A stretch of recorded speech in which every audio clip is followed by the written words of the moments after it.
بسم اللہ الرحمن الرحیم۔ شب برات کیا ہے؟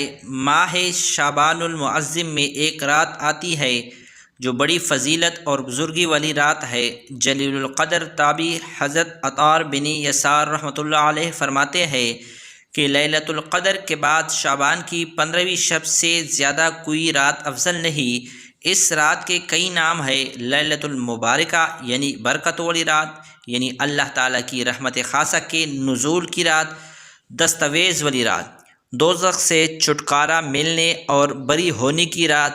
اس رات میں رحمت خداوندی کے طفیل بے شمار انسان دوزخ سے نجات پاتے ہیں، اس لیے اس رات کو شب برات کہتے ہیں۔ یہ شعبان کی 15ویں شب ہوتی ہے۔ احادیث مبارکہ میں اس شب کی بڑی فضیلت اور خصوصیات کا ذکر کیا گیا ہے۔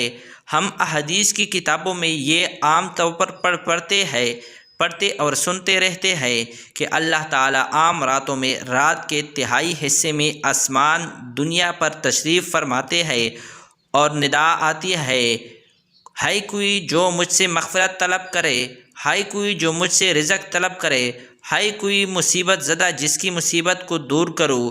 لیکن شب برات میں بالکل اس کے مختلف ہے کہ شب برات میں اللہ تعالیٰ غروب آفتاب سے لے کر یعنی مغرب کے بعد سے لے کر صبح صادق تک آسمان و دنیا پر نزول فرماتے ہیں اور اپنی مخلوق پر نظر رحمت فرماتے ہوئے بے شمار انسانوں کی مغفرت فرماتے ہیں۔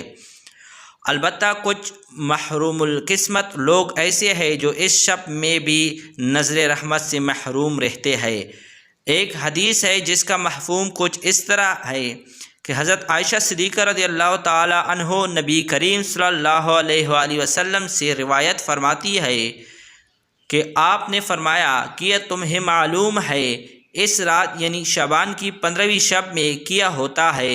حضرت عائشہ صدیقہ رضی اللہ تعالی عنہ نے دریافت کیا، یا رسول اللہ صلی اللہ علیہ وسلم آپ بتا دیجئے اس میں کیا ہوتا ہے؟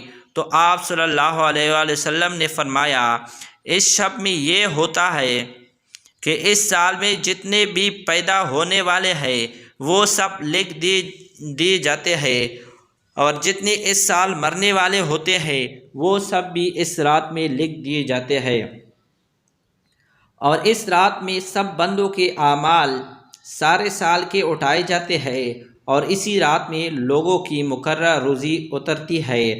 حضرت عطاء بن یسار رحمۃ اللہ علیہ فرماتے ہیں کہ جب شعبان کی 15ویں شب ہوتی ہے تو اللہ تعالیٰ کی طرف سے ایک فہرست ملک الموت کو دی جاتی ہے اور حکم دیا جاتا ہے کہ جن لوگوں کا نام اس فہرست میں درج ہے ان کی روحوں کو قبض کرنا ہے۔ کوئی بندہ تو باغوں کے درخت لگا رہا ہوتا ہے، کوئی شادی کر رہا ہوتا ہے، کوئی تعمیر میں مصروف ہوتا ہے، حالانکہ اس کا نام مردوں کی فہرست میں لکھا جا چکا ہوتا ہے۔ حضرت عثمان بن محمد رحمۃ اللہ علیہ فرماتے ہیں کہ رسول اللہ صلی اللہ علیہ وآلہ وسلم نے فرمایا کہ عمر ایک شعبان سے دوسری شعبان تک طے کی جاتی ہے، یہاں تک انسان شادی بیاہ کرتا ہے، اس کے بچے پیدا ہوتے ہیں، حالانکہ اس کا نام مردوں کی فہرست میں داخل ہو چکا ہوتا ہے۔ حضرت راشد بن سعد رحمۃ اللہ علیہ فرماتے ہیں، سے روایت ہے کہ رسول اللہ صلی اللہ علیہ وآلہ وسلم نے ارشاد فرمایا شعبان کی 15ویں شب کو اللہ تعالیٰ ان تمام روحوں کو قبض کرنے کی تفصیل مالک الموت کو بتا دیتے ہیں جو اس سال میں قبض کی جائے گی۔ ایک حدیث ہے جس کا مفہوم کچھ اس طرح ہے کہ حضرت ابو ہریرہ رضی اللہ تعالی عنہ روایت کرتے ہیں کہ رسول اللہ صلی اللہ علیہ وآلہ وسلم نے ارشاد فرمایا میرے پاس نصف ماہ شعبان کی رات جبرائیل علیہ السلام تشریف لائے اور عرض کرنے لگے، اے اللہ کے رسول، آسمان کی طرف اپنا سر مبارک اٹھائیے۔ میں نے اس سے دریافت کیا کہ یہ کون سی رات ہے؟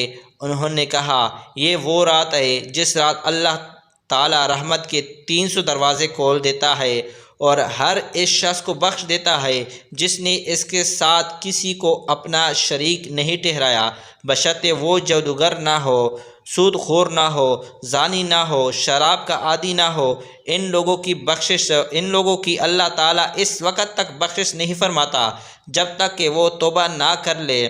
جب رات کا چوتھائی حصہ گزر گیا تو جبرائیل علیہ السلام پھر تشریف لائے اور کہا، یا رسول اللہ صلی اللہ علیہ وسلم، اپنا سر مبارک اٹھائے۔ آپ نے ایسا ہی کیا۔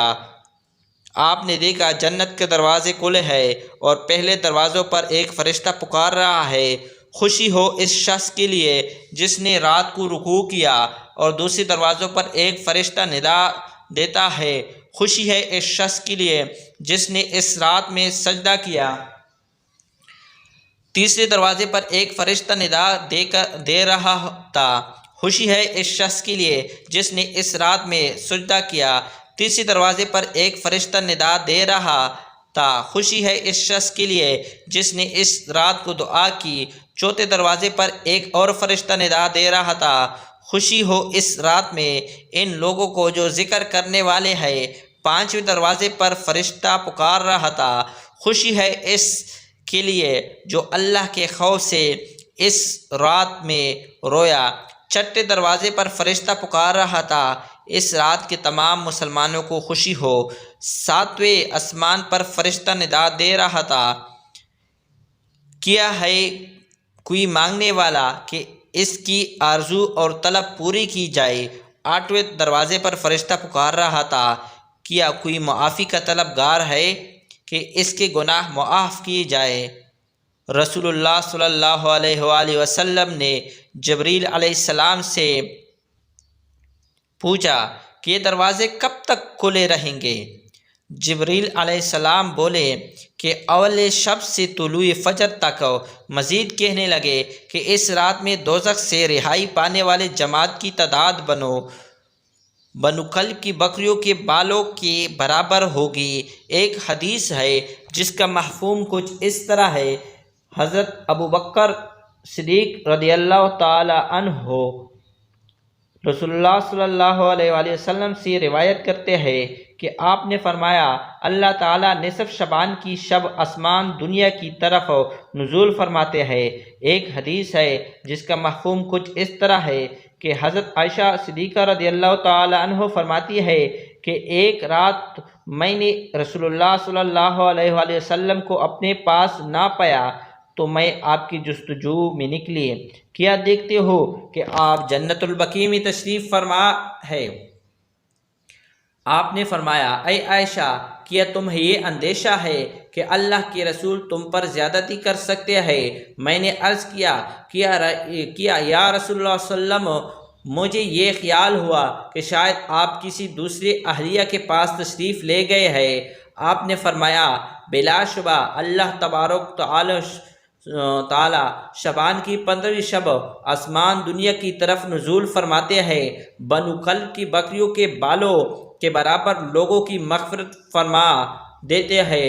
حضرت ابو موسیٰ اشعری رضی اللہ تعالی عنہ رسول اللہ صلی اللہ علیہ وآلہ وسلم سے روایت فرماتے ہیں کہ آپ نے فرمایا، اللہ تعالی شعبان کی 15ویں رات نظر رحمت فرما کر تمام مخلوق کی مغفرت فرما دیتے ہیں، سوائے مشرک، قاطع رحم، تکبر کرنے والا، والدین کا نافرمان، شرابی، کینہ پرور کے۔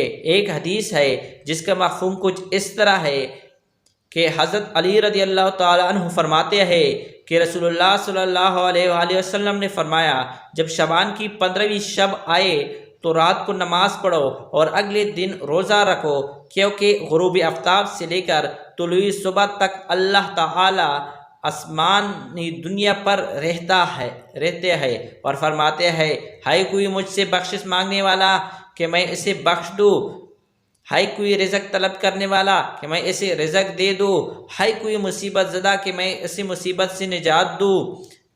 میرے دوستو، اللہ تعالی ہم سب کو انہی میں شامل کرے اور ہماری مغفرت فرمائے، آمین۔